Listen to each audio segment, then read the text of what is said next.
जैसे ही पर्दा उठा, मंच पर किंग कॉन्ग की विशाल काया दिखाई दी और पूरा हॉल तालियों से गूंज उठा। कार्तिक ने अपने आदमियों को इशारा किया, लोहे की जंजीरें चरमराई और किंग कॉन्ग के हाथ धीरे धीरे ऊपर की ओर खींचे जाने लगे। वह शांत खड़ा रहा, जैसे उसे कोई परवाह ही न हो। लेकिन तभी उसने अंजलि का नाम सुना। भीड़ की तालियों के बीच अंजलि को रस्सियों से बांधकर मंच के बीचों बीच ऊपर उठाया गया। यह देख किंग कॉन्ग बेचैन हो गया। उसका शरीर हिलने लगा। वह सामने सिर झुकाकर खड़ी अंजलि को घूरता रहा। उसकी नजर में चिंता और मोह झलक रहा था। उसने अपना सिर आगे बढ़ाया। अंजलि ने धीरे धीरे सिर उठाया, लेकिन वह अंजलि नहीं थी, बस उसके जैसी दिखने वाली एक लड़की थी। किंग कॉन्ग ने जोर से दहाड़ मारी। यह सब कार्तिक की रची एक योजना थी, सिर्फ तमाशा। कैमरे की चमकदार लाइटें उसकी आंखों में चुभने लगी, जिससे उसकी बेचैनी और गुस्सा बढ़ता गया। सामने खड़ी नकली अंजलि को देख वह बुरी तरह बौखला गया। तभी उसने एक हाथ की जंजीर तोड़ डाली। अब दर्शकों को भी डर लगने लगा। फिर एक और दहाड़। भीड़ घबराकर चारों तरफ भागने लगी। अफरा तफरी मच गई। किंग कॉन्ग ने दूसरा हाथ भी छुड़ा लिया और मंच से कूदकर बाहर की ओर दौड़ पड़ा। जो लोग अब तक भाग नहीं पाए थे, उन्हें उसने बेरहमी से रौंद डाला। हर कोई बस जान बचाकर भागना चाहता था। बाहर भी कोहराम मच गया। सब शालीनता भूलकर चीखते हुए भागने लगे। तभी कार्तिक, जिसे सब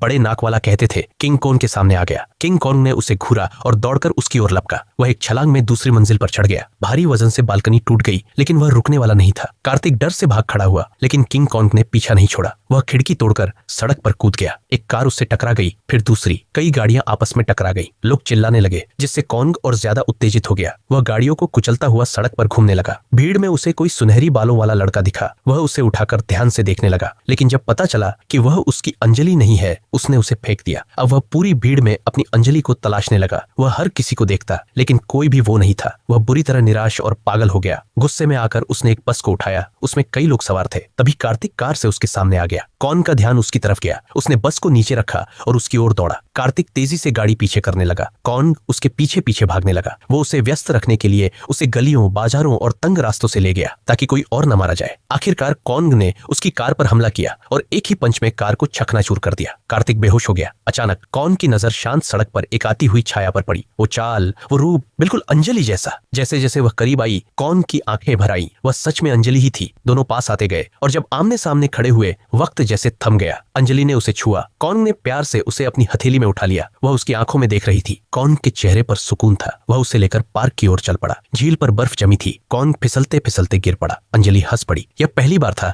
जब वह कंकाल द्वीप से लौटने के बाद मुस्कुराई थी। दोनों बर्फ पर गोल गोल घूमते रहे, जैसे एक नृत्य हो। किंग कॉन्ग खिलखिलाने लगा। वो इस पल में खो गए थे, लेकिन तभी एक बम आकर गिरा। कॉन्ग अंजलि को लेकर भागा। पीछे से गोलियां चल रही थी। वह कारों पर कूदता हुआ एक इमारत की लोहे की जाली से ऊपर चढ़ा। छत से दूसरी बिल्डिंग पर छलांग मारी। गोलियों से बचता हुआ वह अंजलि को लेकर भागता रहा और अंत में पहुंच गया एम्पायर स्टेट बिल्डिंग के सामने। वह दीवार पर चढ़ता गया, अंजलि को मजबूती से थामे हुए।